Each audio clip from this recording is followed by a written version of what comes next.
Hey everyone, this is Osiris Frost. Today's episode comes from the first subscriber topic request.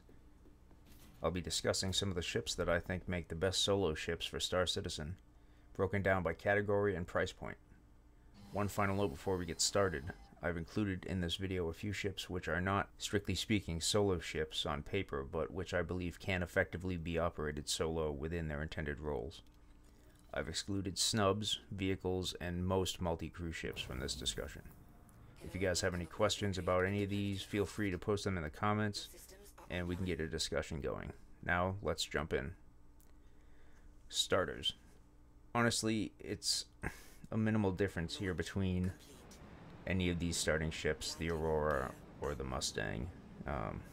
And that difference is mostly cosmetic. For people who just want to get into Star Citizen without spending more money than a standard video game, I would recommend picking up an Aurora MR starter package for $45, and then an Aurora MR to Aurora LN CCU for $10.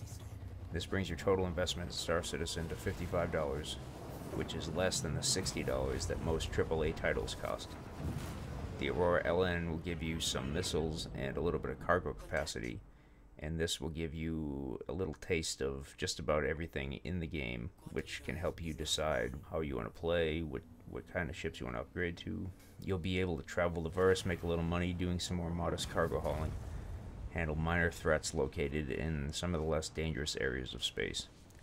In any case, any ships at this price point are likely to be outgrown shortly after launch, and ultimately they'll just collect dust in most people's hangars.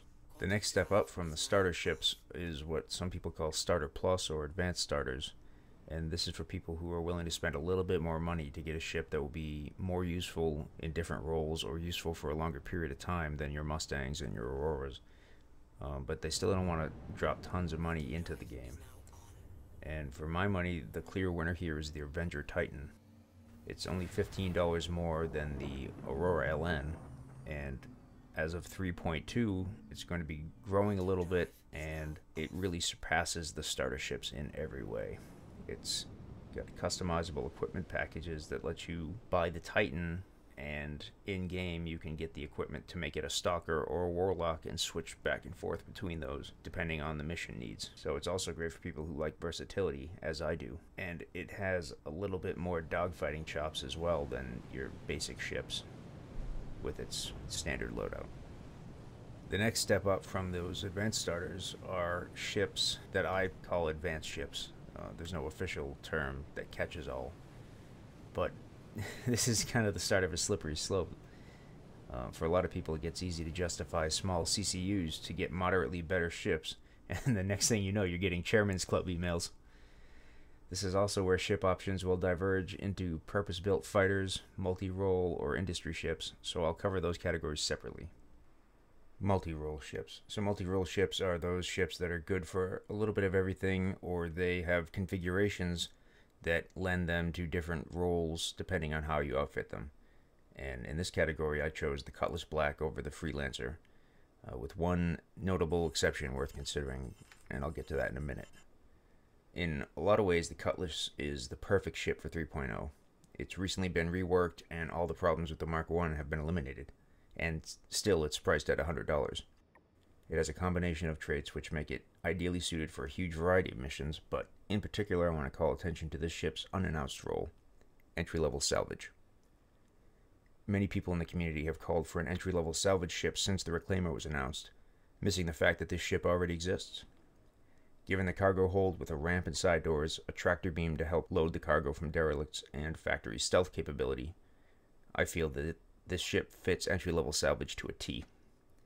It also has a respectable default loadout, including 24 missiles, in case you prefer to be, let's say, a little bit more proactive in creating salvage opportunities. If you ask me, the definition of entry-level salvage is flying up alongside a wreck, grabbing anything of value, and tossing it in your cargo hold, and then flying away to sell it. There isn't a ship in the verse that does this better than the Cutlass Black. Now add to all this the fact that you can buy this ship right now, and then later on you can get the equipment in-game to configure it as a Cutlass Red or a Cutlass Blue, and then you can switch between these configurations as needed based on the mission parameters, means that this ship will have situational value long after you've outgrown its cargo capacity. On top of all this, The Cutlass's stealth ability, coupled with its cargo capacity, makes it a natural pick for smugglers in Star Citizen.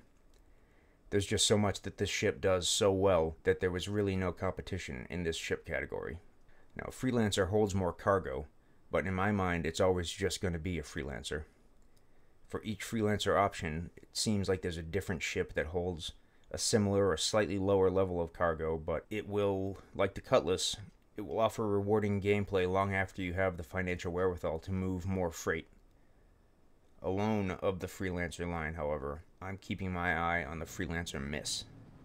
This is the missile boat variant of the Freelancer, which has an automatic missile replenishment system. Now, some people think that missile spam is a cheap tactic, but if you're not concerned with that perception, then this is a ship you should definitely give some thought to picking up. In a recent ATV, some of the devs discussed how they were working on moving the flight model away from where it currently is, and in a direction that will prevent people from excessively using their main thrusters to perform routine maneuvering. They're going to make these thrusters accumulate more heat and slow the rate of heat dissipation, which is going to mean that your MAVs become key to maneuvering, and you're not going to be able to make these high G maneuvers all the time to avoid incoming missile fire. The likely consequence of this is that missiles are going to be harder to avoid without countermeasures, and they will become a more important tactical part of combat. Therefore, a ship that carries more missiles and also reloads itself with those missiles as you fire them is going to be a huge advantage in such a system. Specific role ships. So these are the ships that are purpose-built for a single role in the Star Citizen. Some of them are the only ship that is meant for that role. Some of them have competition, and here are my favorites. Mining. So the Prospector at $140 has no real competition, but in any case, it is well built for what it does. It'll give you the ability to mine solo and develop a feel for most of the tasks that an Orion crew member would need to handle. And it will retain utility as part of a mining fleet by jumping around and determining where the Orion should be focusing its efforts. Exploration, I chose the Terrapin at $195. The Terrapin is just flat out the best small exploration ship in the game. Like its immediate competition, it's small enough to fit through any jump point, and it comes equipped with great scanners and enough armor to get out of a hairy situation. The weaponry here is for show only, but let's face it, a ship purpose-built for exploration shouldn't be concerned with combat ability. You'll be able to see threats long before they can see you, and either call in some backup or slip out without a fight. Data running. Here I picked the Drake Herald at $85. Data running is a gameplay style which still has yet to be implemented, and there's a lot of things about it are still questions up in the air that have not yet been answered. At the time of this video, we know very little about what data running is going to look like, except that we do know that there is no faster-than-light communication in Star Citizen. Information travels between relays and gets from point A to point B like that. So there is potential for a very fast ship to beat information sent conventionally to its destination. And that's where the Herald comes in. And also, the Herald has apparently on its exterior removable memory cores or hard drives, so you can do data dead drops. Like I said, a lot of this information isn't solidified yet in game, but the way that the Herald has been built sort of hints at the possibilities. As more information on info running does become available, I will make additional content and I'll break down what you need to know. Bounty hunting. At $90, the Anvil Hawk is the king of bounty hunting. I chose it over the Avenger Stalker and the Cutlass Blue. The Hawk won me over after its Q&A was released. It's the total package for someone looking to get into bounty hunting. It has a respectable weapons loadout, it's focused on disabling rather than destroying a target, and includes EMP capability and storage for one bounty target. This is a single ship that will meet the widest selection of bounty mission types. I chose it over its competition because while the Avenger has better guns, and it can also transport prisoners or do an EMP, it can only do one of those things at a time. You have to switch configurations in a port or at your hangar. The Hawk does both at the same time. It's also worth noting that this recommendation stands if you're interested in playing as an assassin. I anticipate large areas of overlap between those two playstyles, the key difference being obviously that one is legal and one is illegal. Chris Roberts has stated that assassination is planned to be a supported gameplay style in Star Citizen. For cargo, at $90, I picked the Hull B. It has a cargo capacity that is way bigger than any other ship in its neck of the woods. You just simply can't beat it at that price point. If you're dead set on playing Star Citizen as a hauler, you aren't interested in any other gameplay styles, then this is definitely the place to start. I just skip right past the Hull A. For science and research, I chose the Reliant Sen at $75. This is another ship that doesn't really have any solo ship competition at this point. The Sen is listed as a science and exploration vessel, and it may do both of those things admirably, but it's doubtful that it'll ever come near the Terrapin's expertise at exploration. So my recommendation here is based purely on its science role, and in some of the concept art we've seen pictures of the research center and the inside of the ship with a magnifying glass and different sorts of science equipment on the inside. Of course, science is another one of those areas of gameplay that is currently not very fleshed out, and there are a lot of questions that have yet to be answered, but based on what we've learned so far, this ship offers the possibility of operating as a small mobile laboratory, perfect for chemists or researchers just starting out. Journalism. Another Reliant variant is the Mako at $85, and currently the Mako is the only ship of any type that caters to the journalism gameplay style. Its nickname is the News Van, and it features equipment for broadcasting footage to the galaxy, presumably over this game's MFD technology. A lot of people are theorizing that you can go and cover a race and then broadcast it over those comm relays, and anybody who tunes into your stream can watch it on one of the screens in their ship. Not in real time, but with whatever light delay exists, and they can pick up the raw stream as you send it. And speaking of racing, in that category I chose the Origin M50 at $100. Racing currently is one of those areas of Star Citizen that I have spent the least amount of time exploring, but from everything I've read, the M50 is the king of racing currently. Now, I've flown this ship a few times, and it is lightning fast, and it handles very well. With 3.1 coming up, the MISC Razor is also due for a release very soon. And maybe once I get some flight time in one of those, I can do a comparison video of all the racers. Certainly, I mean to spend a lot of time racing and practicing that skill and trying out that component of Star Citizen. I just haven't got that far yet. VIP Escort.